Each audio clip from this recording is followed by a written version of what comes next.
morning. Now we will study about the total reflection of light. मैंने last video में अपनी reflection की बात की, आपसे डिस्कस किया, रिफ्रैक्शन को मैंने डिस्कस किया आपको। और लास्ट वीडियो का आपने देखा होगा कि मैंने बहुत से एग्जाम्पल्स आपको रिफ्रैक्शन के दिए। जब भी कोई लाइट किसी भी सरफेस पर इंसिडेंट होती है, गिरती है, तब उसका कुछ पार्ट रिफ्लेक्टेड हो जाता है और कुछ पार्ट रिफ्रैक्टेड हो जाता है। शो रहा है एक पिक्चर आपको आपके मोबाइल पर। ये डेजर्ट का एक सीन है। जब हम लोग कभी डेजर्ट में जाते हैं, कुछ लोग आप में से गए होंगे, नहीं तो कुछ ने अपने रोड पर भी देखा होगा कि जब ज़्यादा गर्मियाँ होती हैं, टेम्परेचर बहुत ज़्यादा हो जाता है, तो रोड पर भी कभी कभी दूर से देखने पर हमें एहसास होता है जैसे रोड पर कोई पानी गिरा हुआ है, water is on the road. Desert में बहुत ज़्यादा महसूस होता है कि बहुत ज़्यादा ऐसा लगता है कि पास में ही पानी है थोड़ा दूर देखने पर, और जब उसके पास कोई व्यक्ति जाता है तब उसे वो पानी नहीं दिखाई देगा। किसी भी ट्री का उसकी जो इमेज है वो भी उल्टी बनती हुई दिखाई देती है। जैसे एक ये व्यक्ति खड़े हैं डेजर्ट में और उनके सामने एक वृक्ष है और उनको वो वृक्ष ऐसा लग रहा है जैसे दूर जाने पर एक वृक्ष है और वो वृक्ष उल्टा है, ऐसा उसे दिख रहा है। बेसिकली होता क्या है कि रिफ्लेक्शन की तरफ मैं जाता हूँ। एक लाइन है बीच में ब्लैक कलर की, आपने देखा है, उसके एक और ग्लास मीडियम है और एक और एयर है। Glass is more denser than air. Glass का रिफ्रैक्टिव इंडेक्स भी एयर के कंपेरिजन में ज़्यादा है और ग्लास एक डेंस मीडियम है, एयर एक रेयर मीडियम है। और let a ray of light travel from a denser medium to a rare medium. A denser medium means a high refractive index, or rare medium means a low refractive index.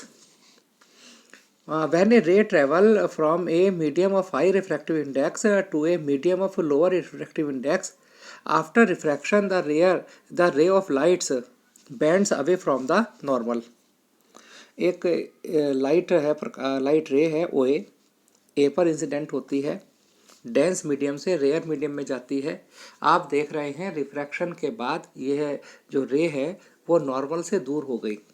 जो इसका actual path है वो dotted line से मैंने show किया, किंतु ये normal से क्या हो गई है, दूर हो गई है।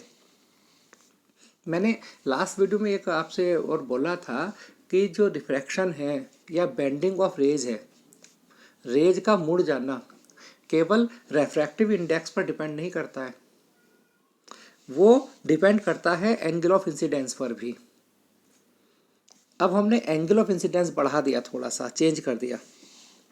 जब हम एंगल ऑफ इंसिडेंस को चेंज करते हैं, आपने देखा, पहले पहली पिक्चर देखिए, उसके बाद आप सेकंड पिक्चर पाइए। आप देख रहे हैं कि जो रिफ्रैक्टेड रे AB1 है उसका एंगल R है, और इस सेकंड फिगर में आप रिफ्रैक्टिव एंगल को मेजर कीजिए, कंसिडर कीजिए।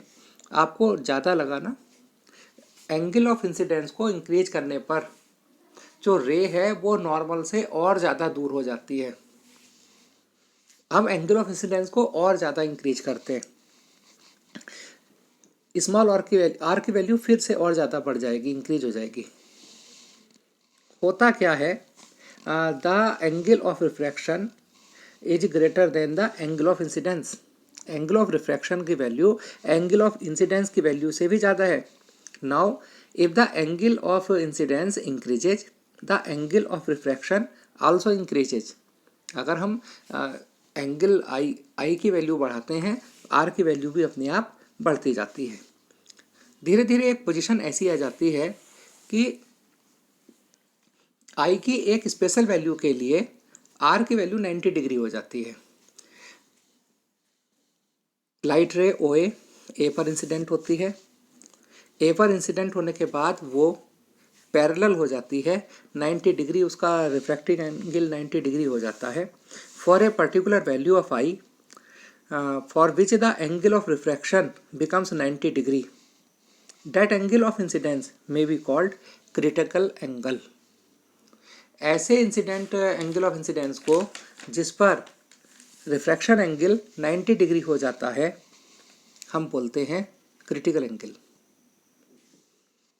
अगर हम इंसिडेंस का एंगल और ज़्यादा बढ़ाते हैं, हम सोचते, पहले हमने क्या किया देखा आपने ध्यान से, पहले हमने एक रे थी जो ग्लास से एयर में आ रही थी, डेंस मीडियम से रेयर मीडियम में आ रही थी। डेंस से रेयर में आने के बाद उसकी स्पीड, लाइट की स्पीड ज़्यादा हो जाती है और वो जो लाइट है वो नॉर्मल से दूर चली जाती है, ऐसा बताया था। जब हमने एंगल ऑफ इंसिडेंस बढ़ाया, एंगल ऑफ रिफ्रैक्शन ज़्यादा हो गया। एक पोजीशन ऐसी आ गई कि एंगल ऑफ इंसिडेंस एक स्पेशल केस में ऐसे स्थिति में पहुंच गया कि 90 डिग्री आर की वैल्यू हो गई और इस स्पेशल एंगल ऑफ इंसिडेंस को क्रिटिकल एंगल कहा जाता है।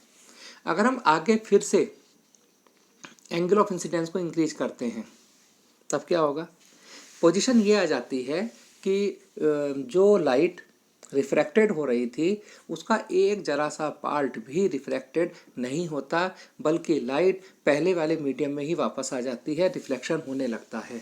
रिफ्रैक्शन का कोई पार्ट नहीं होता, टोटली रिफ्लेक्शन होता है और इस प्रोसेस को कहा जाता है total internal reflection.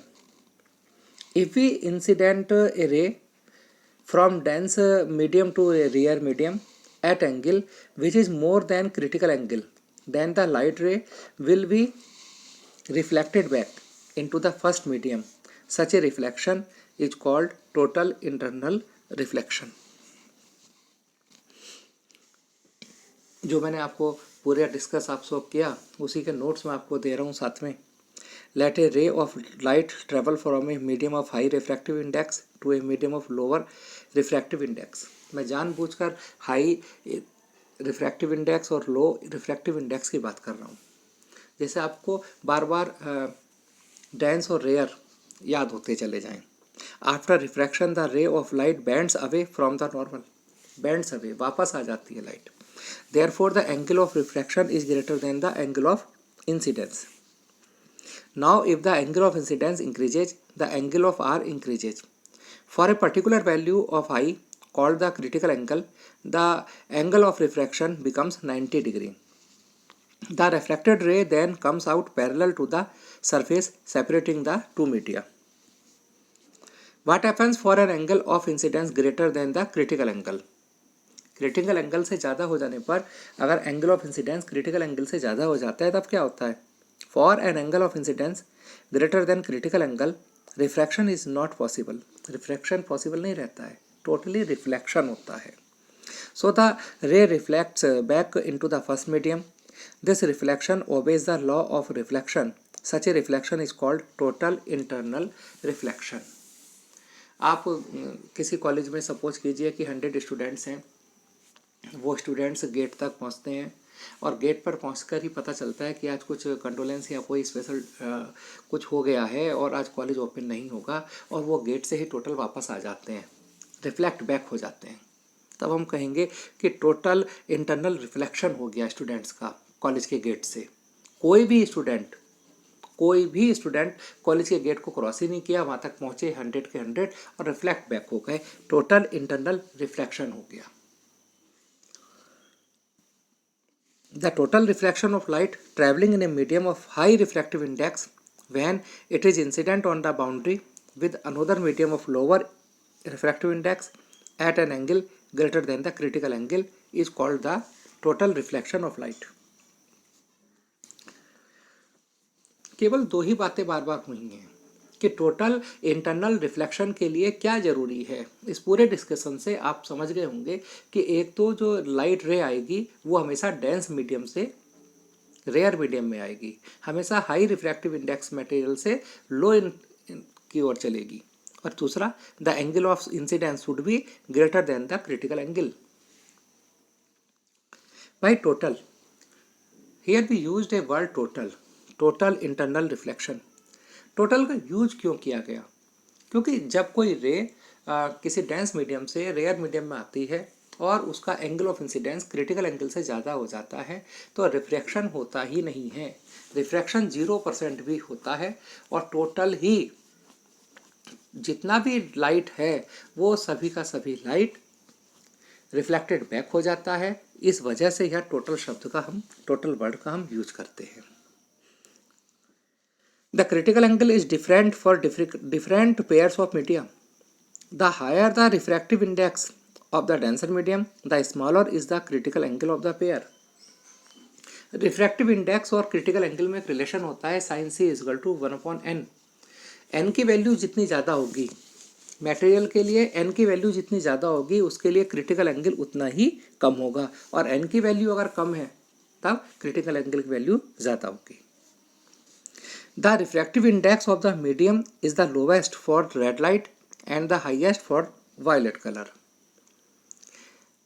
The critical angle value is the highest for red light and the lowest for violet color। दोनों एक दूसरे का अपोजिट होंगे। रेड कलर के लिए क्या है ज़्यादा, रेड कलर के लिए एन की वैल्यू कम है, क्रिटिकल एंगल की वैल्यू ज़्यादा है, और वायलेट कलर के लिए इसका अब जस्ट अपोजिट है। स्पार्कलिंग डायमंड्स का चमकना। एक एग्जाम्पल देता हूँ आपको। एक कॉलेज है, उस कॉलेज में बहुत से स्टूडेंट्स जाते हैं। कॉलेज में जाने के गेट्स भी कई हैं कि जिनसे एंट्री गेट भी बहुत ज़्यादा हैं, जिनसे आप एंट्री 4 या 5 हैं। और जब आप एंट्री लेते हैं, जब आपकी ऑफ होता है कॉलेज, तो कॉलेज से बाहर आने के रास्ते भी बहुत ज़्यादा हैं, 4-5 ही हैं। सभी रास्ते ओपन, सभी गेट्स ओपन हो जाते हैं। एक होता है कि जो बच्चों का ऑफ होता है वो सभी का एक साथ होता है, और एक ही गेट से बच्चे निकलते हैं। तब क्या होगा, शायद गैदरिंग ज़्यादा हो जाएगी रोड पर। यही डायमंड और ग्लास में डिफरेंस है। ग्लास में अगर आप कोई नॉर्मल ग्लास लेते हैं, उसमें लाइट एंट्री होती है लाइट की कहीं से। अब सब तरफ से ग्लास में एंट्री हो रही है लाइट की, और सभी तरफ से लाइट लिबरेट भी हो रही है, तब आपको वो एक जगह एकत्र नहीं होगी लाइट। डायमंड में क्या होता है, उसके अंदर लेयर्स में विशेष प्रकार से स्पेशली कटिंग की जाती है, और इस प्रकार कटिंग की जाती है कि लाइट अगर एक बार डायमंड में एंट्री ले लेती है, तब उसका बार बार उसका टोटल रिफ्लेक्शन होने लगता है, इंटरनल रिफ्लेक्शन होने लगता है। डायमंड के लिए क्रिटिकल एंगल 24 डिग्री है और रिफ्रैक्टिव इंडेक्स 2.4 है। एक जैसी संख्याएं हैं दोनों, 2.4 और 24 डिग्री। डायमंड के लिए क्रिटिकल एंगल 24 डिग्री है। जब डायमंड में एक बार लाइट अंदर चली जाती है, कोई लाइट रे, तब उसका टोटल इंटरनल रिफ्लेक्शन होने लगता है, और वो एक लेयर से दूसरी लेयर पर, दूसरी लेयर से तीसरी लेयर पर जाती रहती है।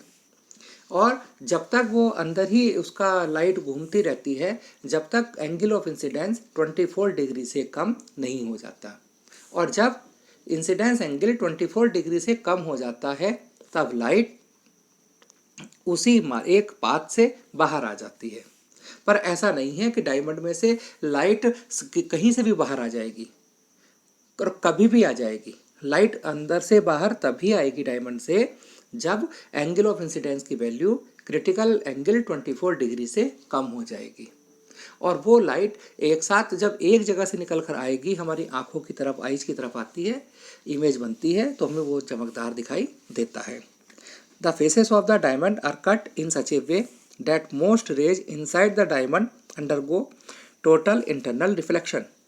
Most ray entering from the top of a properly cut diamond undergo multiple total internal reflections and emerge from the top face. But if we take a simple cut piece of glass, a large number of incident rays emerge on the other side of the glass. एक तरफ से light आती है, दूसरी तरफ से निकल जाती है। ग्लास का यूज अगर हम करें तब, thus the diamond sparkles in a comparison because the eye receives much more light from the diamond than that it does from the glass. Mirages in deserts. Deserts में थोड़ा सा आप देखिए, ये एक पिक्चर शो हो रही है आपको डेजर्ट में, थोड़ा ध्यान से सुनने की बात है। Mirages happens when the ground is very hot and the air is cool. मिरेजेस कब होते हैं, जब जो एयर है वो कूल है और ग्राउंड वो बहुत ज़्यादा हॉट है। आप जून मंथ की अगर बात करें तो रोड पर भी आपको इतनी ज़्यादा टेम्परेचर मिलेगा, तब अधिकतर आपको हमेशा नहीं दिखेगा कि बस रोड पर कोई वाटर गिरा है, नहीं। ऐसे डेजर्ट में जब जो उसका ग्राउंड है वो हीटअप है, जो ग्राउंड के टच में एयर होगी वो भी हॉट ही होगी, उसके ऊपर की एयर और कम उसका टेम्परेचर होगा, और जैसे जैसे एयर की लेयर आप ऊपर ग्राउंड से दूर जाते जाएंगे उन लेयर का टेम्परेचर कम होता जाएगा, और ऊपर वाली जो एयर होगी वो कूल होगी। जब एयर जो एयर ऊपर वाली है वो कूल है, वो डेंस मीडियम की तरह बिहेव करेगी, और जो एयर की लेयर ग्राउंड के टच में है, ग्राउंड के आसपास ही है, वो एयर रेयर मीडियम बनाएगी। समझ में आया आपको बात? मैं आपको दोबारा क्लियर करता हूँ। इस फिगर को आप ध्यान से देखिए। टी एक ट्री है, टी फॉर ट्री, और टी पॉइंट ऊपर है। ये जो ब्लैक लाइंस हैं हॉरिजॉन्टल, ये सब एयर लेयर को डिफाइन कर रही हैं, एयर लेयर हैं ये। जो लेयर सबसे ऊपर है वो कूल एयर होगी, और जो एयर सबसे नीचे है, जो बेस है ट्री का, वो उस पर देखिए बी के नीचे, ये एयर हॉट एयर है और ये रेयर मीडियम है। हमें पेड़ ऊपर से, जो ऊपर ट्री है जहाँ टी लिखा है वो डेंस मीडियम है, और उस डेंस मीडियम से लाइट चलती है टॉप से, और टॉप से चलने के बाद जैसे जैसे वो ग्राउंड की ओर आती है तब वो लाइट कहाँ से आ रही है, वो लाइट डेंस मीडियम से रेयर मीडियम में आ रही है, और डेंस मीडियम से रेयर मीडियम में आने के लिए उसे बहुत सी लेयर्स को क्रॉस करना होगा। यहाँ से तो आपको टी से नीचे तक केवल 3 या 4 लेयर ही हमने आपको शो की हैं, परंतु एक नहीं लाखों लेयर्स होंगे। इन लेयर्स को क्रॉस जब भी करेगा, और आ कहाँ से रही है लाइट, हमेशा डेंस मीडियम से रेयर में आ रही है, डेंस से रेयर में आ रही है, और जितनी बार भी एक लेयर को क्रॉस करेगी तब वो नॉर्मल से दूर जाएगी। क्लियर ही है? जब डेंस मीडियम से जब भी कोई लाइट डेंस मीडियम से रेयर मीडियम में आती है तब उसका एंगल ऑफ रिफ्रैक्शन बढ़ता है और वो नॉर्मल से दूर चली जाती है, क्योंकि उसकी स्पीड ज़्यादा हो जाती है। Layer layer to layer angle of refraction बढ़ता जाएगा, एक परत से एक लेयर से दूसरी लेयर में आने पर हर बार बढ़ेगा, और यह पोजीशन तब तक चलती रहती है जब तक कि angle of incidence critical angle से ज़्यादा नहीं हो जाता। पॉइंट बी पर आकर, ये पॉइंट बी देखिए, पॉइंट बी का बी पर आकर टोटल इंटरनल रिफ्रैक्शन का जो प्रोसेस है वो शुरू हो जाता है। अब टोटल इंटरनल रिफ्लेक्शन का जो प्रोसेस है वो शुरू हो गया, और जो लाइट है वो बैंड, रिवर्स बैंड हो जाती है, और रिवर्स बैंड होने पर जैसे ही वो ऊपर को मुड़ेगी तो अब क्या होगा, अब लाइट कहाँ जाएगी, रिवर्स हो गया, क्योंकि रिफ्लेक्शन होगा, रिफ्रैक्शन नहीं होगा आगे पॉइंट बी के आगे जाने के बाद। यही तो टोटल इंटरनल रिफ्लेक्शन है, कि एक स्थिति ऐसी आती है कि रिफ्रैक्शन होना बंद हो जाता है, रिफ्लेक्शन होना शुरू हो जाता है, और वो लाइट ऊपर की ओर जाने लगती है, और अब वो लाइट कहाँ जाएगी, अब वो लाइट जाएगी रेयर मीडियम से डेंस मीडियम में, और वो अब वो नॉर्मल से दूर नहीं होगी बल्कि नॉर्मल के पास आती चली जाएगी, और वो लाइट जो व्यक्ति वहाँ खड़ा है डेजर्ट में उस व्यक्ति की आंखों में जाएगी, और आप चित्र देखिए, उसे ऐसा एहसास होगा, उसे ऐसी फीलिंग होगी कि जैसे ये लाइट नीचे से आ रही है और वो ट्री ऊपर नहीं है। ऊपर का तो दिखा ही नहीं उसे, क्योंकि वो लाइट तो उसकी आंखों में गई ही नहीं, उसकी आंखों में नीचे से लाइट गई, और उसे वहाँ पानी का एहसास होगा, उसे वहाँ ट्री या किसी भी चीज़ होने का एहसास होगा, परंतु जब वो व्यक्ति वहाँ पहुँचेगा उसे कुछ नहीं मिलेगा, he got nothing. This process is known as mirage of deserts. इसी प्रकार एक और भी घटनाएं हैं। मिरेज केवल हॉट प्लेसेस पर ही नहीं होते हैं, मिरेजेज इन कोल्ड कंट्रीज में भी होते हैं। In very cold countries, reflections of distant objects on the sea are seen hanging in the air. अगर आप समुद्र के किनारे की बात करें, अगर कोल्ड पोजीशन है कि ज़मीन तो कोल्ड है, जो सी है वो कोल्ड है और ऊपर हॉट एयर है, तब भी ऐसी पोजीशन आ सकती है कि जैसे जहाज आसमान में टंग रहा है, आसमान में हैंग हो रहा है। The layers of air in contact with water and ice become dense due to cold and the above layers will be layers। देखिएगा आप एक फिगर पे आप जाते हैं, पहले इस फिगर पर जाने के बाद आप सोचें, समुद्र सी है और सी में कोई शिप है। इस शिप से जो कोल्ड वाटर जहाँ लिखा है वहाँ पर क्या होगा कि जो लेयर होंगी एयर की वो डेंस मीडियम क्रिएट करेंगी। जैसे जैसे हम ऊपर जाएंगे एयर ऊपर की लेयर की जो ऊपर होती उठेंगी लेयर, वो क्या होगा उनका टेम्परेचर धीरे धीरे धीरे धीरे चेंज होगा और इंक्रीज होता जाएगा। ऊपर की जो एयर होगी वो हॉट एयर होगी, रेयर मीडियम होगा। यहाँ पहली वाला जो डेजर्ट की सिचुएशन है उससे जस्ट अपोजिट होगी।